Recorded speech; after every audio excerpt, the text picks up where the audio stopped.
Assalamualaikum warahmatullahi wabarakatuh, Sobat Henis Channel dimanapun Anda berada. Semoga Sobat Henis Channel semua selalu diberi kesehatan, dipanjangkan umurnya, diampuni semua dosa-dosanya, dilimpahkan rizkinya, dan selamat dunia akhirat. Amin amin ya Allah ya Robbal Alamin. Sejarah hidup dan karomah Sunan Kudus, lengkap dengan ajaran dakwahnya. Kisah penyebaran agama Islam yang sangat menakjubkan di tanah Jawa dialami oleh salah satu wali yang memperoleh julukan bagian dari Wali Songo. Seorang pendakwa tersebut dikenal dengan panggilan Sunan Kudus, dengan nama lengkap Sayyid Jafar Shadiq Asmad Khan. Kemampuan utama yang dimiliki oleh Sunan Kudus yakni pendalamannya terhadap ilmu fikih. Sunan Kudus merupakan ulama yang terkenal akan ilmunya, dan menjadi seorang imam Syiah di urutan ke-6, cara menyebarkan dan mengembangkan agama Islam yang dilakukannya patut memperoleh penghargaan. Beliau dikenal sebagai seorang yang disegani banyak masyarakat, dan metodenya pun cukup sulit mengingat kuatnya Hindu-Buddha di Indonesia pada waktu itu. Biografi Sunan Kudus dengan nama asli Sayyid Jafar Shadiq Asmad Khan ini lahir di salah satu kota santri daerah Jawa Tengah. Beliau adalah seorang anak dari Sunan Ngudung atau Raden Usman Haji, yakni Panglima Perang Kesultanan Demak. Simak ringkasan biografi Sunan Kudus berikut ini. Biografi keterangan nama asli Sayyid Jafar Shadiq Asmad Khan. Nama Lai Jafar Shadiq, nama ibu nama ayah Raden Usman Haji, Sunan Ngudung, tempat syiar kota Kudus, tempat makam kota Kudus. Ayah Sunan Kudus adalah putra kandung Sultan Sayyid Fadal Ali Murtaza, kemudian melakukan hijrah ke tanah Jawa untuk menyebarkan agama Islam. Perjalanan ayah Sunan Kudus sangat erat kaitannya dengan Sunan Ampel yang pada saat itu mengajarkan ilmu agama kepada Sunan Kudus. Istri beliau adalah adik dari Maulana Mahakdum Ibrahim atau Sunan Bonang yang sama-sama berguru ke Sunan Ampel, dan beliau menikah dengan anak Sunan Ampel yaitu Siti Syarifah, Nyai Ageng Maloka. Guru lainnya, yakni Kiai Telingsing, yakni ulama berasal dari China untuk menyebarkan Islam bersama Cheng Ho.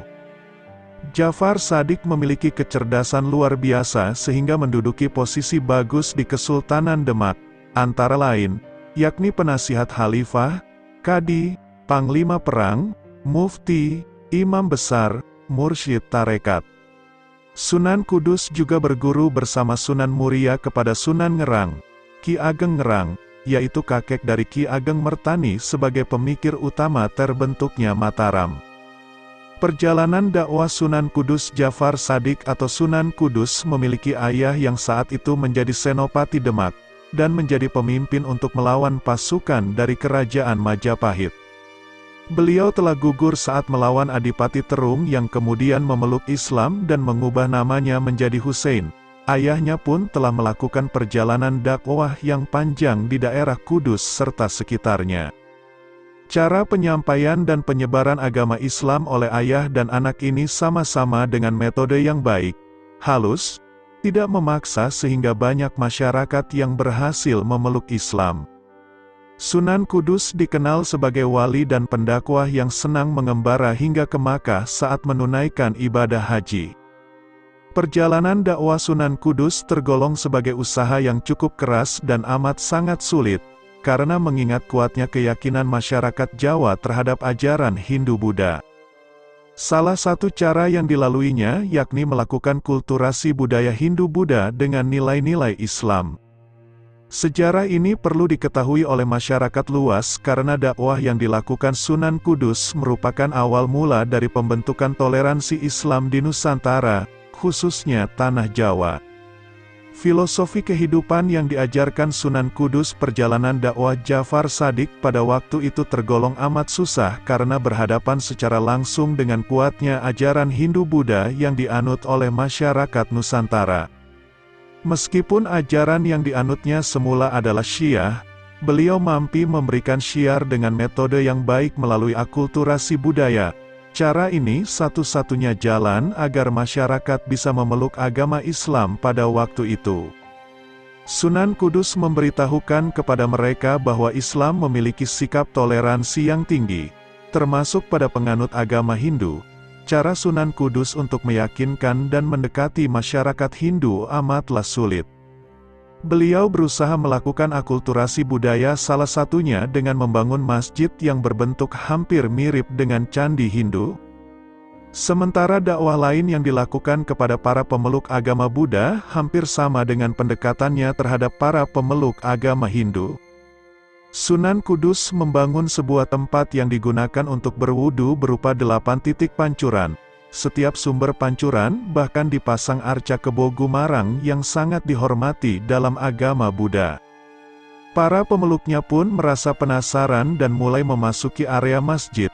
Secara perlahan tapi pasti mereka mulai terpengaruh tentang ajaran yang dibawa oleh Sunan hingga akhirnya memeluk agama Islam. Perjuangan Sunan Kudus tidak berhenti sampai di situ, beliau juga berusaha untuk mengubah kepercayaan saat melakukan ritual mitoni atau selamatan. Ritual tersebut pada dasarnya dilakukan sebagai wujud syukur kepada dewa-dewa yang berbentuk patung dan arca karena dikaruniai kelahiran seorang anak. Hal ini kemudian diluruskan oleh Sunan, dengan cara mengubah ritual syukur hanya dilakukan untuk Allah. Sesajen yang biasa digunakan untuk memberikan rasa syukur digantikan dengan pemberian makanan kepada sesama warga dengan tujuan bersedekah. Berbagai kegiatan ritual pun diubah dengan menambahkan bacaan-bacaan doa yang diperbolehkan dalam Islam. Keberhasilan Sunan Kudus mengembangkan agama Islam. Keberhasilan yang telah dicapai oleh Sunan Kudus dalam menyebarkan Islam di tanah Jawa bisa dibuktikan melalui beberapa bangunan dan peninggalan pusaka. Antara lain yakni Menara dan Masjid Kudus, yang nama aslinya yakni Masjid Al-Aqsa Manarat Kudus. Bangunan ini cukup unik karena memiliki gaya arsitektur khas dari perpaduan 3 agama, yakni Islam, Hindu, dan Buddha. Hasil karya tersebut memperlihatkan bahwa pernah akulturasi nilai-nilai Islam dengan tradisi agama lain memang benar adanya. Masjid ini dibangun pada 1549 Masehi. Hingga kini masjid tersebut ramai dikunjungi oleh masyarakat luas. Tujuannya untuk menunaikan ibadah salat, berdoa, dan melakukan ziarah. Beberapa peninggalan lainnya yang cukup unik dari Sunan Kudus, yakni keris Sintoko, 2 tombak, serta hasil karya seni berupa tembang. Karya tembang yang cukup terkenal yakni tembang Asmarandana, isinya berupa nasihat dan nilai-nilai penting dalam ajaran Islam. Tembang ini menjadi salah satu metode agar Islam dapat diterima dengan baik oleh masyarakat Hindu-Buddha pada saat itu. Ajaran Sunan Kudus hampir mirip dengan ajaran dari beberapa sunan lainnya, seperti Sunan Kalijaga yang dalam syiar Islam masih menggunakan pendekatan dengan tembang atau wayang. Ajaran beliau melalui pendekatan-pendekatan kepada masyarakat saat itu melalui tembang, wayang dan seni kebudayaan lainnya. Dalam mengajarkan atau melakukan dakwah, Sunan Kudus sangat berhati-hati, karena memang masyarakat pada waktu masih kuat dalam menganut agama Hindu dan Buddha. Berikut ulasan tentang ajaran Sunan Kudus. 1. Toleransi. Sunan Kudus memiliki permintaan yang diberikan kepada masyarakat agar tidak menyembelih sapi pada saat Idul Adha. Hal ini dikarenakan binatang sapi sangat dihormati oleh masyarakat Hindu-Buddha pada waktu itu. Sebagai gantinya, mereka dapat menyembelih kerbau sebagai hewan kurban. Kepercayaan tersebut hingga kini masih dilakukan oleh masyarakat Kudus hingga sekarang. Sikap toleransi yang dicetuskannya pun menjadi kunci agar masyarakat sesama Muslim bisa hidup rukun berdampingan dengan sesamanya dan golongan lain yang berbeda. Sama seperti halnya kehidupan masyarakat yang terjadi di saat itu. 2. Gus Jigang. Sunan Kudus meninggalkan ajaran Gus Jigang, yang mengajarkan bagaimana mengajarkan hidup di dunia dan di akhirat. Ajaran ini selalu disampaikan kepada semua santrinya di sekitar kota Kudus dan sekitarnya. Gus Jigang adalah kependekan dari bagus, ngaji dan dagang. Gus berarti bagus akhlaknya, ji, yang berarti rajin mengaji dan gang, yang berarti dagang. Maksud dari Sunan Kudus adalah selain mementingkan duniawi, harus diimbangi dengan kehidupan untuk akhirat, sebagaimana yang tersirat dalam ajaran Gus Jigang tersebut. Maka tidak mengherankan jika kota Kudus adalah kota yang memiliki perkembangan ekonomi yang sangat pesat. Hingga saat ini kota Kudus masih terkenal dengan kemajuan ekonominya sebagai kota kretek. Karomah Sunan Kudus sebagai seorang wali. Beliau memiliki karomah dari Allah. Simak ulasan berikut tentang karomah Sunan Kudus. 1. Dapat menyembuhkan penyakit atas izin Allah. Ketika Sunan Kudus menunaikan haji ke tanah Arab, masyarakat di kota tersebut sedang terkena wabah penyakit. Pemerintahan di kota Arab mengadakan sayembara untuk siapa yang bisa menyembuhkan wabah yang terjadi saat itu, akan diberi hadiah. Dan akhirnya Sunan Kudus menyanggupi untuk dapat menyembuhkan wabah yang terjadi saat itu. Atas izin Allah, Sunan Kudus dapat menyembuhkan penyakit wabah yang menjangkiti masyarakat. Maka atas jasanya, beliau akan diberi hadiah oleh Amir dari Arab. Namun Sunan Kudus menolaknya. Beliau malah meminta sebuah batu yang berasal dari Baitul Maqdis, dan batu itu dibawa oleh beliau ke Jawa dan diletakkan di area imam di Masjid Kudus. 2.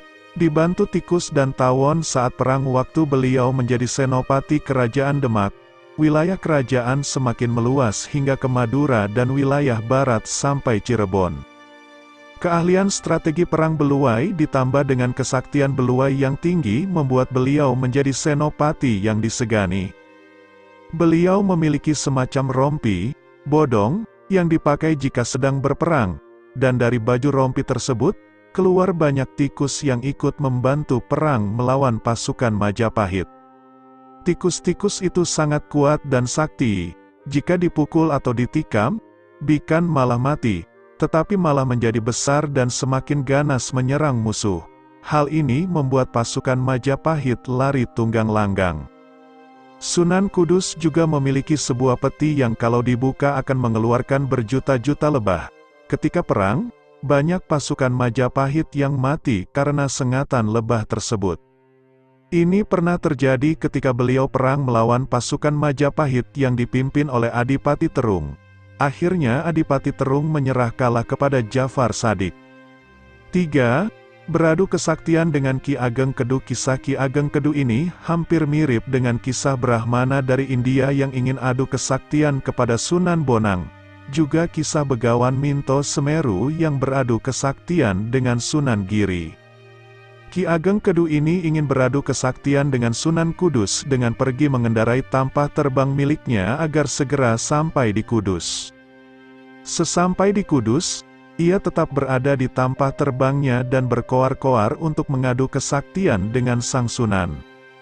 Sang Sunan keluar dari rumahnya dan meminta Ki Ageng Kedu untuk turun. Namun permintaan beliau ditolak oleh Ki Ageng Kedu. Sunan Kudus kemudian menunjuk ke arah tampah terbang tersebut dan tiba-tiba tampah terbang tersebut oleng dan membuat Ki Ageng Kedu terjatuh ke comberan atau jember. Dengan kejadian ini, Ki Ageng Kedu merasa kalah dengan kesaktian Sunan Kudus dan tidak ingin mengganggu lagi. Makam Sunan Kudus. Wafatnya Sunan Kudus saat menyebarkan agama Islam sangatlah mulia. Beliau meninggal dengan posisi sedang bersujud saat menjadi imam ketika menunaikan salat subuh di Masjid Menara Kudus. Dan beliau dimakamkan di kawasan Masjid Jami' Menara Kudus yang dulunya sebagai masjid tempat beliau berdakwah dan melakukan syiar Islam. Berbagai peninggalannya pun akhirnya memperoleh penghormatan serta dilestarikan hingga kini. Hal itu merupakan salah satu bukti bahwa penyebaran Islam di tanah Jawa tidak semudah yang dibayangkan banyak orang pada umumnya, seperti yang terjadi di masa kini. Sampai sekarang Menara Kudus sebagai peninggalan beliau masih selalu ramai dikunjungi para peziarah dari seluruh pelosok Nusantara. Semoga ulasan tentang Sunan Kudus ini menambah wawasan Anda. Demikian kisah singkat sejarah Sunan Kudus. Terima kasih sudah menyaksikan video-video dari Hennis Channel. Semoga dapat bermanfaat. Assalamualaikum warahmatullahi wabarakatuh.